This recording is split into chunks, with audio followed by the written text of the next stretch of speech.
नमस्कार दोस्तों, स्वागत है आपका crypto currency market MLM business channel पर। नमस्कार। आज हम इंटरलिंक लैब्स के एक नए ऐलान पर थोड़ी विस्तार से चर्चा कर रहे हैं। उनके सोशल मीडिया पे आया है वेरीफाइड ITLG का कॉन्सेप्ट। स्रोत तो खैर उनकी घोषणाएं ही हैं। तो आज हम यही समझने की कोशिश करेंगे कि ये वेरीफाइड ITLG आखिर है क्या चीज, क्यों लाए हैं इसे, और इंटरलिंक के पूरे इकोसिस्टम में मतलब इसके क्या मायने हो सकते हैं। अक्सर टोकन आते हैं, गिरते हैं, शायद ये उसी से जुड़ा है। हाँ बिल्कुल, कई क्रिप्टो प्रोजेक्ट्स में ये होता है कि शुरू में बहुत उत्साह होता है, फिर कीमत गिर जाती है। अक्सर उन लोगों की वजह से जो सिर्फ एयर ड्रॉप मतलब मुफ्त टोकन लेकर फौरन बेच देते हैं। हाँ, वो एयर ड्रॉप फार्मर्स। बिल्कुल।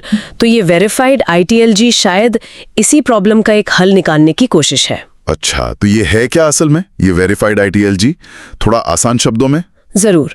देखिए, वेरीफाइड ITLG जो है वो मूल ITLG टोकन का ही एक हिस्सा है। लेकिन ये वो हिस्सा है जिसे पूरी तरह से वेरीफाई मतलब जांच परख लिया गया है और उनके ह्यूमन नोड सिस्टम से इसे आधिकारिक तौर पर अलग कर दिया गया है। ह्यूमन नोड से अलग? हाँ, और सबसे खास बात यह है कि इस पर टोकन बर्न करने वाले मैकेनिज्म का असर नहीं होगा। अच्छा, मतलब जो टोकन सप्लाई कम करने के लिए जलाए जाते हैं, हाँ, वो इस वेरीफाइड हिस्से से नहीं लिए जाएंगे। ये तो दिलचस्प है। पर ये वेरिफिकेशन, ये जांच परख होती कैसे है? मतलब कौन तय करता है? कहीं सिर्फ बड़े लोगों के लिए तो नहीं? इंटरलिंक लैब्स के मुताबिक तो ये एक तकनीकी प्रक्रिया है और ये लगातार चलती रहती है।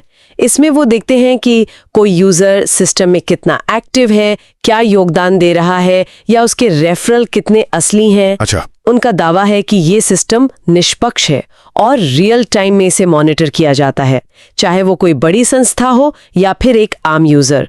मकसद यही लगता है कि टोकन सिर्फ उन तक पहुंचे जो वाकई सिस्टम से जुड़े हैं, उसका इस्तेमाल कर रहे हैं। समझ गया।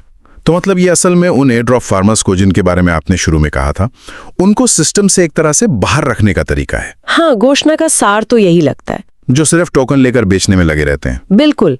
प्लान यही है कि वेरीफाइड $ITLG सीधे उन यूजर्स और योगदानकर्ताओं को दिया जाए जो इकोसिस्टम में सचमुच कुछ वैल्यू ऐड कर रहे हैं। इससे उन शॉर्ट टर्म होल्डर्स या फार्मर्स को हतोत्साहित करने की कोशिश है जो आते ही टोकन बेचकर कीमत गिरा देते हैं। तो अगर ये टोकन असली यूजर्स को मिल रहे हैं तो इसका इकोनॉमी पर मतलब $ITLG की कीमत और स्थिरता पर क्या असर पड़ने की उम्मीद है? देखिए, अगर हम सीधी सादी इकोनॉमी की नजर से देखें तो वेरीफाइड $ITLG दो काम करता है। पहला, ये बाजार में जो आसानी से उपलब्ध सप्लाई है, जिसे फ्री फ्लोटिंग सप्लाई कहते हैं, उसे कम करता है। क्यों? क्योंकि ये लोग शायद बेचेंगे नहीं जल्दी? हाँ, शायद क्योंकि ये वेरीफाइड टोकन उन यूजर्स को मिल रहे हैं जो शायद होल्ड करें या इस्तेमाल करें। और दूसरा, ये टोकन उन यूजर्स को दिए जा रहे हैं जो इनका इस्तेमाल करना चाहते हैं, जैसे कोई लकी स्पिन खेलने के लिए या ऐप के अंदर कुछ खरीदने के लिए।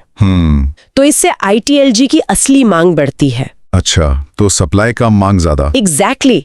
इंटरलिंक ने एक ग्राफ भी शेयर किया है जिसके हिसाब से सप्लाई कम होती है, मतलब ग्राफ पर सप्लाई कर्व बाईं ओर जाता है। ठीक है। और असली मांग बढ़ती है, यानी डिमांड कर्व दाईं ओर।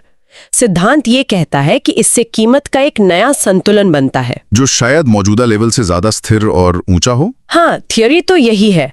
ये लंबी अवधि में टोकन की वैल्यू बनाए रखने में मदद कर सकता है। तो कुल मिलाकर संक्षेप में कहें तो ये कोशिश है ITLG के लिए एक ज्यादा सस्टेनेबल मतलब टिकाऊ सिस्टम बनाने की, जो सट्टेबाजी के बजाय असली इस्तेमाल और योगदान पर फोकस करे। बिल्कुल सही। अगर हम इसे बड़ी तस्वीर में देखें तो ये क्रिप्टो स्पेस में आजकल चल रहे एक ट्रेंड को दिखाता है।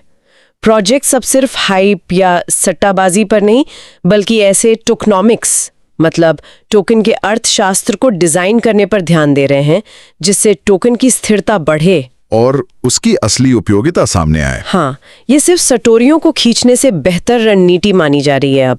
ये जानना भी जरूरी है कि इंटरलिंक लैब्स ने साफ कहा है कि ये अभी सिर्फ एक प्रस्ताव है। हाँ, ये पक्का नहीं है अभी। सारे अपडेट्स उनके ऑफिशियल X अकाउंट पर आएंगे और इसे लागू करने से पहले समुदाय की मंजूरी चाहिए होगी, DAO वोटिंग होगी। हाँ, डिसेंट्रलाइज्ड ऑटोनोमस ऑर्गेनाइजेशन वोटिंग। तो अभी कुछ फाइनल नहीं है। सही। और यहीं पर एक अहम सवाल खड़ा होता है ना कि समुदाय इस पर क्या कहेगा। हाँ, वो इसे स्वीकार करेंगे या नहीं। और अगर ये लागू होता भी है तो इसका इकोसिस्टम पर असल में क्या और कितना असर पड़ेगा, ये थ्योरी प्रैक्टिकल में कैसे काम करती है, ये देखना वाकई दिलचस्प होगा। बिल्कुल, इस पर नजर रखनी होगी।